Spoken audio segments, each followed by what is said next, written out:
Hello students, आप लोग कैसे हैं। चलिए आज जो सेट नंबर 2 का अगला क्वेश्चन यानी 63 से लेकर आए हैं हम और आगे 85 तक होगा और बहुत इम्पोर्टेंट है।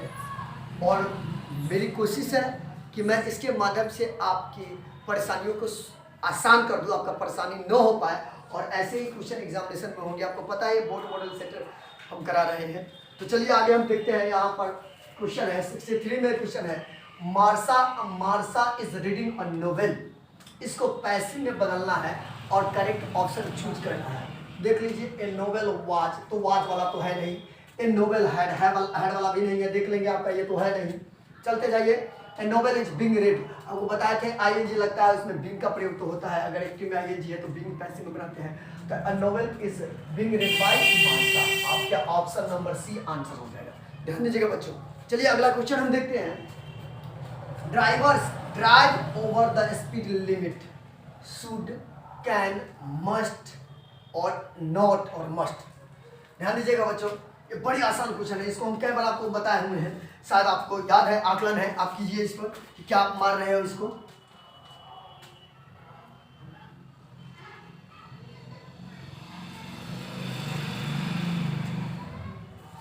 देखिए, drivers must not drive over the speed limit.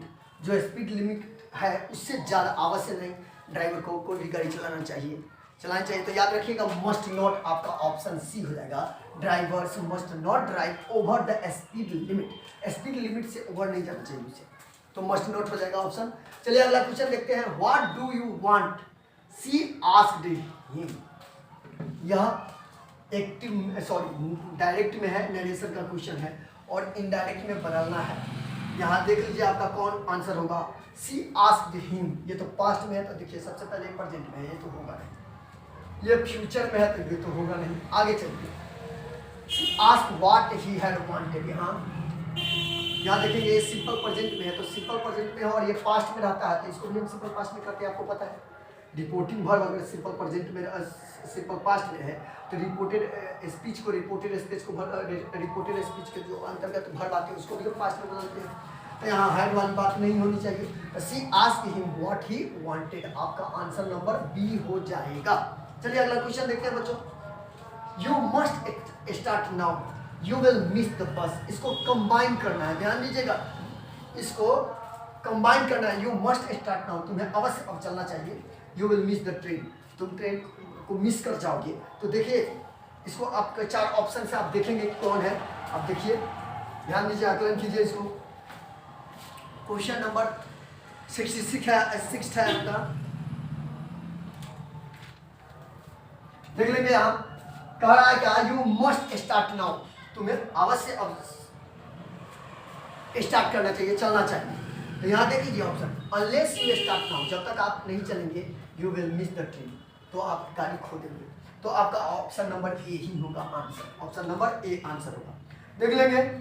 The doctor suggested to take a vaccine. तो यहाँ देखेंगे बच्चों, the doctor suggested the patient will, that the patient should or the patient out. तो यहाँ हो जाएगा the doctor suggested the patient to take a vaccine. तो option number A हो जाएगा आंसर आपका। चलिए अगला क्वेश्चन देखते हैं। चूज द करेक्ट सेंटेंस, सही वाक्य को चुनना है। I have a homework, I have homework to do. यहाँ है सबसे पहला ऑप्शन है I have a homework to do, I have homework to do. दूसरा option I will have homework. तो यहाँ देख लेंगे आई हैविंग, तो बी सी डी का तो कोई ऑप्शन नहीं बनता ना। आई हैव ए होमवर्क नहीं, I have homework to do, हमें होमवर्क है करने के लिए। तो यहाँ ऑप्शन नंबर बी, आपका ऑप्शन नंबर बी हो जाएगा। चलिए देखिए बच्चों, अगला क्वेश्चन है 69 में। When Sita back we will discuss the problem. यहाँ कहना है कि सीता जब लौट जाएगी तो हम लोग समस्या पर चर्चा करेंगे। तो यहाँ देखेंगे ऑप्शन में आपका ऑप्शन मिल रहा है आपको, ऑप्शन नंबर ए में वेलकम, ऑप्शन नंबर बी में कम्स, ऑप्शन नंबर सी में केम और ऑप्शन नंबर डी में हैज कम। ध्यान दीजिएगा, हम आपको बताए थे कि जब एक ही वाक्य में दो वर्ग आगे की चर्चा होती है तो जो कंडीशनल क्लॉज होता है, जिस पर कंडीशन लगा रहता है, ठीक है, तो वो सिंपल प्रेजेंट में होता है और प्रिंसिपल क्लॉज सिंपल फ्यूचर में होता है, अगर फ्यूचर की बात होती है तो जब व्हेन सीता डॉट बैक तो बिल तो होगा नहीं है, केम तो होगा, सिंपल प्रेजेंट में होना चाहिए। तो व्हेन सीता कम्स बैक, जब और हिंदी होगा जब सीता लौट जाएगी, we will discuss the problem, हम लोग समस्याओं पर डिस्कस करेंगे। तो यहाँ option number B comes back, आपके ऑप्शन नंबर बी हो जाएंगे कम्स बैक। चलिए 70 में चलते हैं बच्चों। क्वेश्चन नंबर 70 है dot dot he come with us, dot dot he come with us. चलिए देखेंगे बच्चों, क्वेश्चन मार्क है, करेक्ट ऑप्शन चुनना है, सही ऑप्शन चुनना है। Option number A will, option number B is, option number C do और ऑप्शन नंबर डी है। देखिए कितना आसान है बच्चों, देखिए बहुत आसान क्वेश्चन है आपका। ही के साथ डू तो लगता नहीं, ही के साथ है तो लगता नहीं है। ईज की बात करें तो यहाँ ईज लगाएंगे, वो कैसे, वो तीसरा में देने वाली बात होती है, लेकिन ईज कैसे लगेंगे, ईज की भी बात यहाँ कोई प्रोबेबिलिटी संभावना नहीं बन रहा है। तो विल ही कम विथ अस, क्या वो मेरे साथ आएगा, तो आपका ऑप्शन नंबर ए हो जाता है। ही के साथ विल का प्रयोग हम करते हैं तो आपका ऑप्शन ए हो जाएगा answer, will he come with अस, क्या वो मेरे साथ आएगा। 71 में देखते हैं बच्चों, 71 में चूज द करेक्ट सेंटेंस, यहाँ है choose the correct sentence.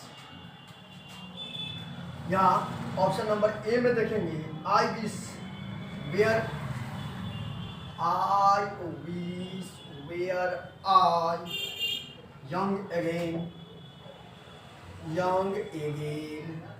Option number B I wish was I young again। Option number C में देखिए बच्चों, I wish I were young again, I wish I were young again। और option number D में बहुत आसान question है और मुझे ऐसा लगता है कि आप लोग आंसर इसका ढूंढ लिए होइएगा कि कौन सा आंसर है, लेकिन चलिए आई wish I was young, correct answer चुनना था इसमें, काश मैं पुनः युवा होता है। हम बताते हैं आपको कि जब कभी किसी वाक्य में ऐसी कल्पना या इच्छा करते हैं जो पूरा होने वाला नहीं हो तो उसमें आने वाला वर्ब अक्सर पास्ट टेंस प्लूरल नंबर रहता है। तो यहाँ देख लीजिएगा past tense plural number, I wish were पहले आ गया है, आई विश वाज ये पहले आ गया वाज, फिर आई विश आई वेयर काश, यहाँ ये सीरियली है और ढंग से भी I wish I was past tense plural number में रहता है। तो ये तो होगा नहीं, ये पहले भी आ गया, ये भी पहले आ गया है, सिंगुलर में है तो यहाँ आई विश आई वेयर काश में युवा फिर से होता। तो ऐसा एक कल्पना की जा रही है, तो इसमें हमेशा वेयर, अक्सर वेयर आता है पास्ट टेंस प्लूरल नंबर, चाहे कोई भी सब्जेक्ट हो जाए उससे मतलब नहीं रहता है। आपके आंसर क्या होने जाएंगे, सी हो जाएंगे बच्चों। चलिए अगला क्वेश्चन देखते हैं 72 में। 72 है हैव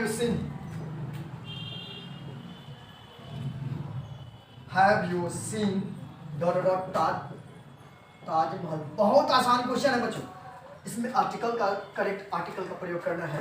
देखते हैं आप क्या मार्क पा रहे हो। पहला में ए, दूसरा में है एंड और तीसरा में है द, चौथा में है नन ऑफ दीज। बड़ी आसान क्वेश्चन है, none of these. Historical moment, historical building, इन सबके पहले द का प्रयोग किया जाता है। Have you seen the Taj Mahal, क्या होना चाहिए इसमें, the. Have you seen the Taj Mahal, क्या आपने ताजमहल देखा है, क्या आपने ताजमहल देखा है, या क्या आप ताजमहल देख चुके हैं, तो द का प्रयोग होगा। चलिए 73 में चलते हैं बच्चों। The great scholar and poet, the great scholar and poet, ये क्वेश्चन बड़ी आसान है, हम आपको बताए थे। Dot dot that. ऑप्शन में चलेंगे, है ऑप्शन बी में है ऑप्शन सी में है, आर, और ऑप्शन डी में है none of these.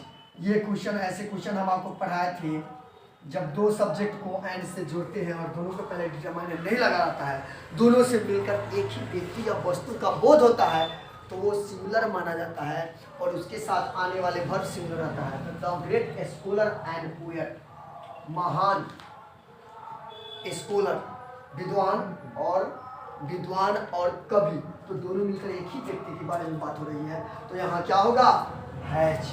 The great scholar and poet, singular person, single person का बोध कराया जा रहा है, तो इसमें आपके ऑप्शन होंगे बी। ऑप्शन क्या हो जाएंगे, बी। चलिए अगला क्वेश्चन देखते हैं 74 में देखते हैं बच्चों। John or a dog in hospital for 2 weeks. In hospital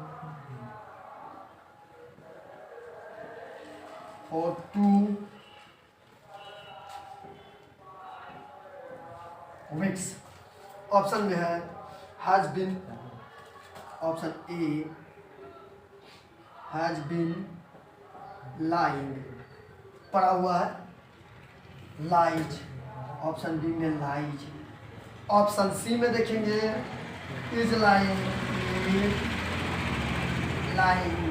और ऑप्शन डी में देखेंगे लाइट। बड़ी आसान क्वेश्चन है बच्चों।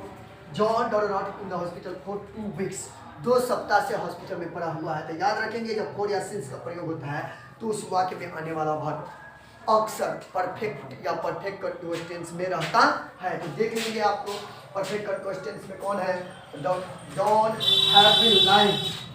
ऑप्शन नंबर ए आपका आंसर हो जाएगा बच्चों। चलिए अगला क्वेश्चन देखते हैं 75 में देखते हैं। Choose the correct sentence, choose the correct sentence. देखिए मैं जब तक प्रश्न लिख रहा हूँ, ऑप्शन दे रहा हूँ, आप अपने आप को आकलन करते रहेंगे कि क्या आप सही मान पा रहे हो कि नहीं। अपने आप में सर्वेक्षण करते रहेंगे कि क्या आप जो मान रहे हैं आंसर दे रहे हैं सही है कि नहीं। उसके बाद मैं आंसर तो देता ही हूँ, तो मिला पाओगे कि आपका कितना सही हो पा रहा है या नहीं हो पा रहा है। देखेंगे बच्चों, तो ऑप्शन ए में चलेंगे। She is the girl whose name is Rab. She is the girl whose name is Ravi. She is the girl whose name is Ravi. B में she is the girl whose name is Ravi. Option number C में चलते हैं। She is the girl whose name is Ravi. She is the girl whose name is Ravi. और option D में चलते हैं बच्चों। She is the girl that name is Ravi. She is the girl that name is Ravi. बड़ी आसान question है, मैं आपको थोड़ा मौका देना चाहता हूँ और ये क्लियर हो गया है कि इसमें क्या होना चाहिए। चलिए आप इसका आंसर का आकलन कीजिए। क्वेश्चन नंबर 75 है बच्चों। माने वही लड़की है जिसका नाम क्या है, रवि नाम है, तो याद रखेंगे यहाँ हु होगा नहीं, डैट की बात नहीं कीजिए, हुम की बात नहीं करिए, हुज, जिसका जिसके के लिए हम हुज का प्रयोग करते हैं, हुज। तो she is the girl whose name is Ravi. Option number A, option number A हो जाएगा। हाँ तो चलिए बच्चों, आप क्वेश्चन नंबर 76 देख रहे हैं। इसको यहाँ the house was painted by Tom, ये पैसिव में दिया हुआ है और आपको एक्टिव में लाना है। ये पैसिव में दिया हुआ है और आपको एक्टिव में लाना है, तो बड़ी आसान क्वेश्चन है। The house was painted by Tom, option देखिए Tom was painting the house, तो पेंटिंग तो होगा नहीं बच्चों क्योंकि बिंग नहीं है। टॉम इज प्रेजेंट का कोई गुंजाइश नहीं है, प्रेजेंट का कोई गुंजाइश नहीं है और पास्ट कंटिन्यूअस का भी कोई गुंजाइश नहीं है। टॉम पेंटेड द हाउस, ये सिंपल पास्ट का क्वेश्चन है और ये आपका आंसर डी हो जाएगा। आपका ऑप्शन डी है, डी का आंसर है। चलिए अगला देखते हैं 77 में बच्चों, देखते हैं 77 में क्वेश्चन है आपका 77, I dot dot Spanish, Spanish correct verb डालना है इसमें। देखिए ऑप्शन में डज नॉट, ऑप्शन बी में हैव नॉट, ऑप्शन सी में डू नॉट और ऑप्शन डी में हैव नॉट, हैड नॉट। सबसे याद रखेंगे I do not speak Spanish. तो देखिए डज नॉट, डज तो आई के साथ आता है, पहला ऑप्शन खत्म। हैव नॉट, हैव और हैड और हैड के बाद आने वाला वर्ब तीसरा रूप में रहता है, आप ये तीसरा रूप में नहीं है, तो बी ऑप्शन खत्म और डी ऑप्शन खत्म। लेकिन इतना आपको पता है कि आई के साथ डू का प्रयोग हम करते हैं हिंदी में, तो I do not speak Spanish, मैं स्पेनिश नहीं बोलता, तो ऑप्शन नंबर सी आंसर हो जाएगा आपका। चलिए 78 में देखते हैं बच्चों, 78 में आपका क्वेश्चन क्या है, either of the two, either of the two, बड़ी आसान क्वेश्चन और कई बार पढ़ाए हैं हम बच्चों। Either of the two dot dot acceptable,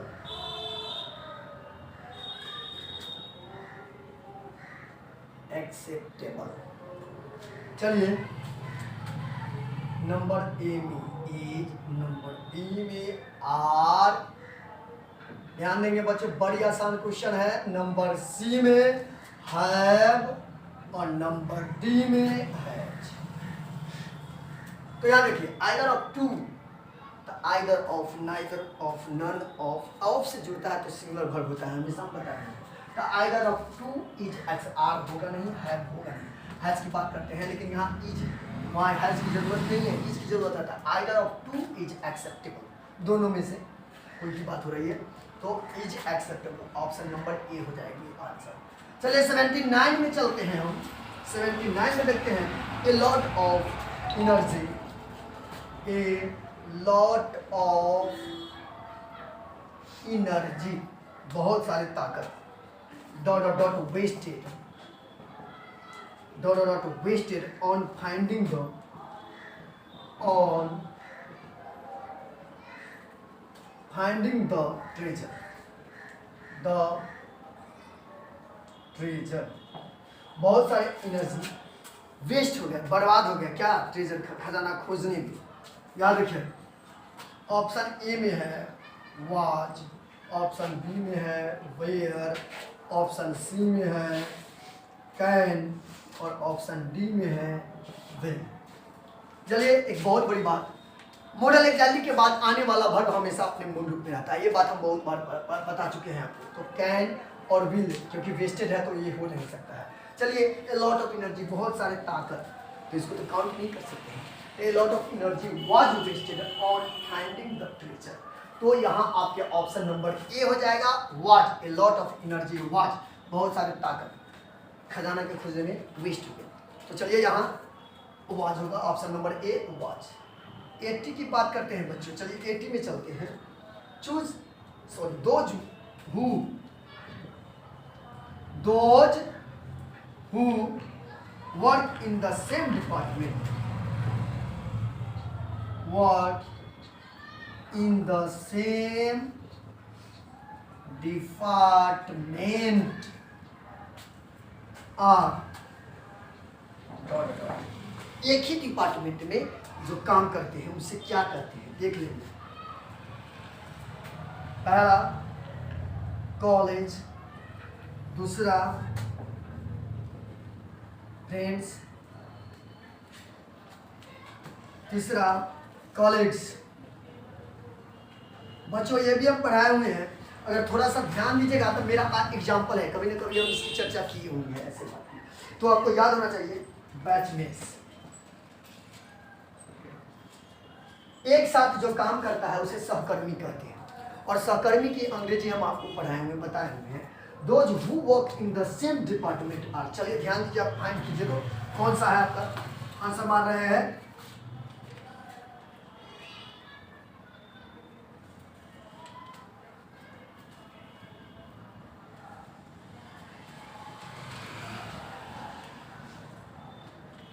हम बताए हुए हैं those who work in the same department, उसी डिपार्टमेंट में साथ साथ काम करता है, उसे कलीग्स कहते हैं, सहकर्मी, साथ काम करने वाला सहकर्मी। तो कॉलेज तो होगा नहीं, फ्रेंड्स की बात नहीं, बैचमेट नहीं, सहकर्मी, कलीग्स, सहकर्मी, कलीग्स हो जाएगा बच्चों, कलीग्स, COLLEAGUS, कलीग्स। तो आपका आंसर सी हो जाएगा। चलिए 81 में चलते हैं बच्चों। 81 में I am dot my bit. चलिए देखते हैं इसका ऑप्शन। ऑप्शन नंबर ए में मेकिंग, ऑप्शन नंबर बी में मेक, ऑप्शन नंबर सी में टू मेक, और ऑप्शन नंबर डी में हैड मेकिंग। हैड, चलिए बड़ी आसान है। आई एम मेक, एम के बाद तो मैं बट अपने मूल रूप में रहता नहीं। I am to make, had making होगा नहीं। I am making my wait, ऐसा हो सकता है, या देखिए आई की फॉर्म में कर सकते हैं। टू मेक नहीं, I am making my wait. तो आपके आंसर नंबर क्या हो जाएंगे? तो आपका आंसर नंबर डी हो जाएगा। चलिए अगला क्वेश्चन 82 में देखते हैं बच्चों। 82 में लिसन डाला, लिसन। चलिए भाई दादा के नाम लिए राधा आ भी गई है, हमारे स्टूडेंट्स भी है। Listen Radha dot dot the sitar, sitar, ध्यान दीजिए। Will playing, will playing option number B में है। Had played, had played option number C में है। इज प्लेइंग, इज प्लेइंग, और ऑप्शन नंबर डी में है आर प्लेइंग। बड़ी आसान क्वेश्चन है, ध्यान दीजिए।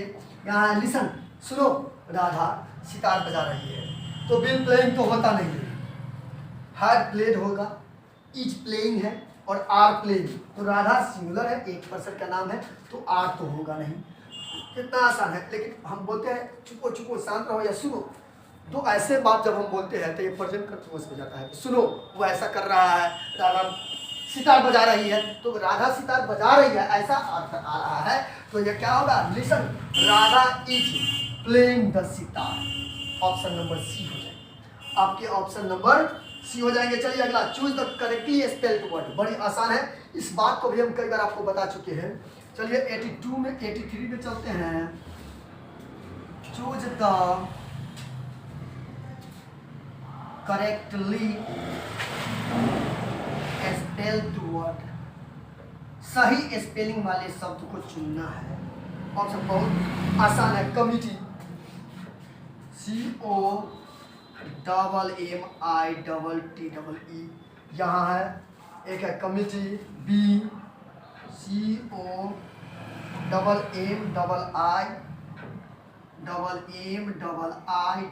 COMMIMMITTE, ऑप्शन नंबर सी में है। COMMITTE, और ऑप्शन नंबर डी में है CUMITTE। चलिए बड़ी आसान है। कमिटी में CU का तो कोई गुंजाइश नहीं रहता है। चलिए कमिटी देखते जाइए, डबल आई का गुंजाइश नहीं रहता है। बड़ी आसान ढंग से आप इसको अलग कर लेंगे। अब दो ऑप्शन बने बचे हैं बच्चों, ध्यान दीजिए कौन सा मार पाएंगे। अब देखिए हम तो बता दिए हैं आपको आंसर, हम लिख भी दिए हैं शायद, आप थोड़ा सा समझते होंगे। देख लीजिए इसका कौन सा आंसर है, आप समझ दे रहे हैं आपको।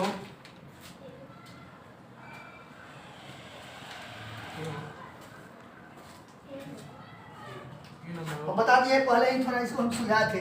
कमिटी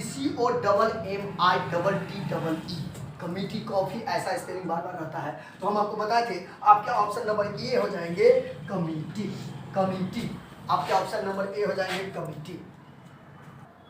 अगला क्वेश्चन है बच्चों 84 में चलते हैं। The man was by a dog, by a dog। चलिए मीनिंगफुल एक्सप्रेशन माने अर्थ बनाना है इस वर्ब से। यहाँ देखिए बीटेन, बीट, शी में हैड बीट और डी में हैड बीटेन। यहाँ कहा गया है कि आदमी को कुत्ता के द्वारा काटा गया, कुत्ता से कटाया गया, कुत्ता के द्वारा काटा गया। तो देख लेंगे कौन सा आंसर होगा। बीट माने काटना होता, बाइट माने काटना होता है, तो कौन हेड वाला तो कोई आंसर नहीं भाई। हेड यहाँ से कोई गुंजाइश ही नहीं है, ठीक है, क्योंकि आवाज लगा है। तो दो ऑप्शन में देख लेना है कि कौन सा होगा। चलिए आपको देख रहे हैं समय, चूज कीजिए।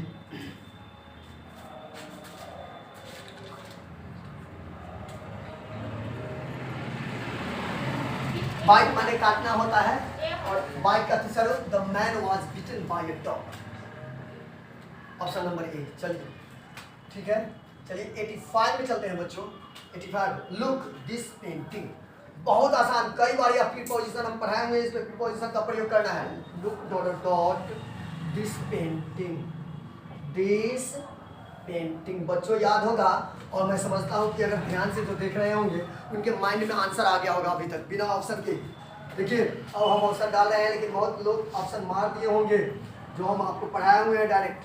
ऑप्शन ए में इन, बी में एट, ऑप्शन सी में ऑफ और ऑप्शन डी में OFF। हम बताए हैं कि लुक एट दिस पेंटिंग, इस पेंटिंग को ध्यान से देखो। देखने में ध्यान से देखने के लिए वहाँ हम ऐड का प्रयोग करते हैं और आपका आंसर होगा B, look at this painting. Option number B बहुत आसान है, बहुत पूछता है। चलिए 86 में देखते हैं बच्चों। ही video games, he dot dot video games.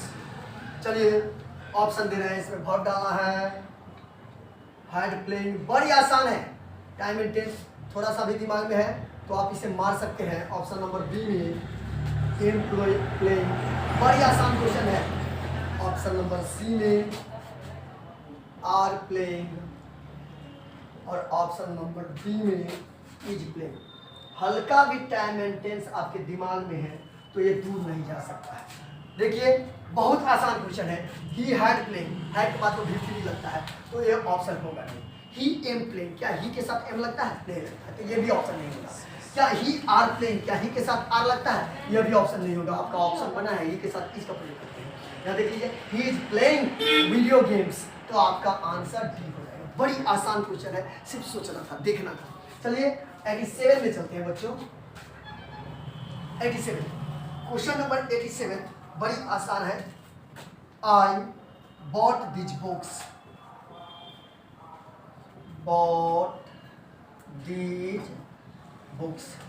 I bought this books dot dot question, option देख लेंगे। Option number A for, preposition डालना है। Option number B from, option number C at और ऑप्शन नंबर डी ऑफ। याद रखिएगा, normally हम आपको समझाने की दुकान से किताब खरीदते हैं। इन किताबों को दुकान से खरीदा था या ऑप्शन से खरीदा था, तो आपके आंसर देख लेंगे कौन सा है, लेकिन दिमाग में खटक रहा है कि आपका आंसर कौन होगा।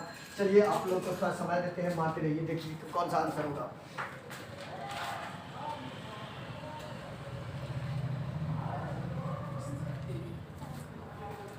और इसको थोड़ा समझने में परेशानी होती है तो मैं इसको ऐसे भी बता सकता हूँ आपको आंसर मानने के लिए कि अगर यहाँ ऑप्शन जो बताए हैं यहाँ शॉप लिखती है, एक नॉर्मल सी बात लिखते हैं शॉप, कि I bought this books dot dot shop, इन दुकानों से, तो आप समझ रहे हैं कि क्या अर्थ हो रहा है यहाँ from.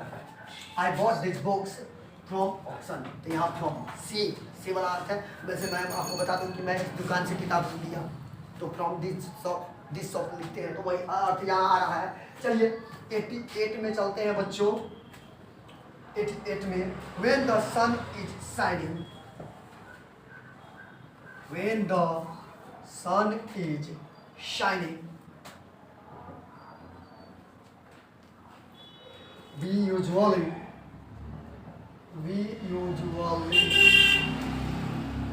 for swimming for swimming। बड़ी आसान क्वेश्चन है, हम आपको बताए थे।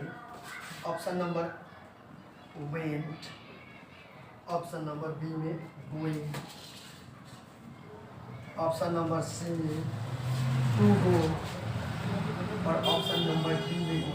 हम बताए थे अगर किसी वाक्य में टाइम एंड टेंस में बताए थे कि अगर किसी वाक्य में नॉर्मली, जनरली, हैबिचुअली, यूजुअली होता है तो हम सिंपल प्रेजेंट का प्रयोग करते हैं। When the sun is shining, जब सूरज चमकता रहता है तो वी यूजुअली, हम प्रायः कहाँ जाते हैं? स्विमिंग के लिए जाते हैं। तो we go for swimming, we go for, simple present में गो जाएगा, टू गो देना नहीं है, गोइंग नहीं आएगा, वेंट पास्ट में है, तो वी गो फॉर स्विमिंग। हम लोग कहाँ जाते हैं? स्विमिंग के लिए जाते हैं। चलिए अगला क्वेश्चन है 89 क्वेश्चन है, बहुत आसान है। चलिए हम देख लेते हैं। Radha ask Ravi where is his father watch. Radha asked Ravi where his father watch, where his father watch. देखिए बच्चों, ये इनडायरेक्ट में है, आपको डायरेक्ट बनाना है। इसका करेक्ट ऑप्शन, हम ऑप्शन दे रहे हैं, कौन सा करेक्ट ऑप्शन है चूज कर लेंगे, चुन लेंगे बच्चों। Radha said to Ravi, Radha said to Ravi, where is your father? Where is your father? देख लीजिए, बड़ी आसान क्वेश्चन है, डायरेक्ट में चुनना है। Radha said to Ravi, Radha said to Ravi, where is your father?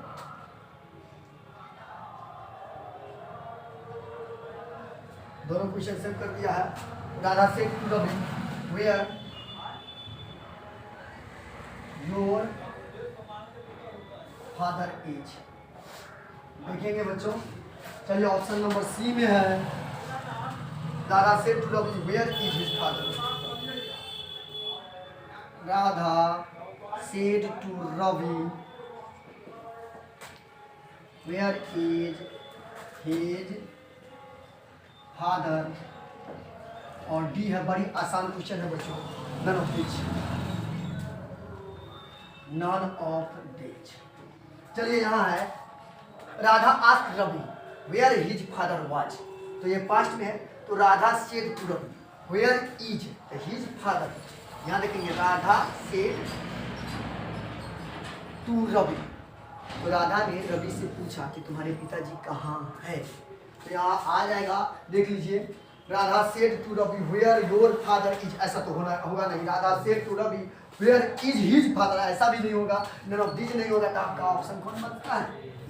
यही आपका आंसर होगा।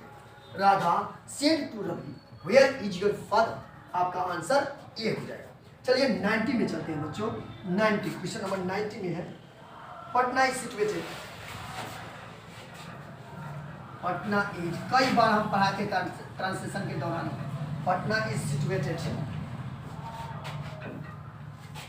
The bank of the Ganga, the bank of the Ganga. चलिए, पटना गंगा के किनारे अवस्थित है, ये अर्थ है। और देखेंगे ऑप्शन में, अक्सर इसमें विद्यार्थी फंसता है। एट, ऑप्शन नंबर बी में ऑन, ऑप्शन नंबर सी में ऑफ और ऑप्शन नंबर डी में टू। हम आपको कई बार यह बात पढ़ाए हैं, अब ध्यान से देखिए और इसको मानिए कौन सा आंसर होगा। पटना इज सिचुएटेड, एक बार नहीं 1000 बार ट्रांसलेशन हम लिखा है आपको, बहुत बार। पटना इज सिचुएटेड ट्रांसलेशन के दौरान, Patna is situated on the bank of the Ganga. On हम आपको पढ़ाया भी थे, वेरीफाई भी कर लिए हैं इसको। ऑन, कभी कभी विद्यार्थी कंफ्यूजन के कारण ऐट भी मारते हैं, लेकिन आप याद रखेंगे situated on the bank of the Ganga, Ganga के किनारे पटना अवस्थित है। चलिए 91 देख लेते हैं बच्चों, या 90। चलिए आज यही बहुत लंबा वीडियो बन रहा है, तो बच्चों मैं बता दूं आज 85 ही बोले थे, लेकिन 85 नहीं बल्कि इसको आप 90 कर सकते हैं। 63 to from question number 63 to 90। आज 90 तक सेट नंबर 2 मॉडल सेट 2 का 90 तक क्वेश्चन हम करा चुके हैं। कल मॉडल, अगले दिन मॉडल सेट 3 भी चलेगा। 10 क्वेश्चन इसमें जो बचे हैं उसके साथ साथ मॉडल सेट 3 ले चलेंगे। और मेरी शुभकामनाएं है कि आप पीछे अच्छी तरह पढ़ेंगे और आपके एग्जामिनेशन में ऐसे क्वेश्चन आएंगे और आप अच्छी से अच्छी मार्क्स अचीव कर पाएंगे। तो चलिए बच्चों अगले वीडियो में मिलते हैं, जब तक के लिए धन्यवाद।